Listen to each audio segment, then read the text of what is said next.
আমি না ক্যান্ডি এনেছি জানো। ওয়াও।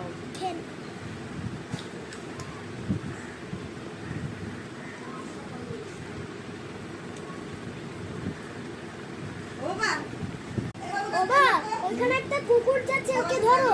বললাম। আমি ওকে ধরে এটা বানিয়েছি দেখো। ওয়াও।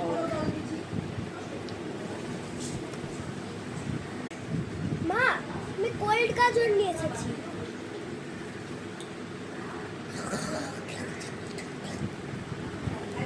আমি বরফ নিয়ে এসেছি। ওয়াও। এইটা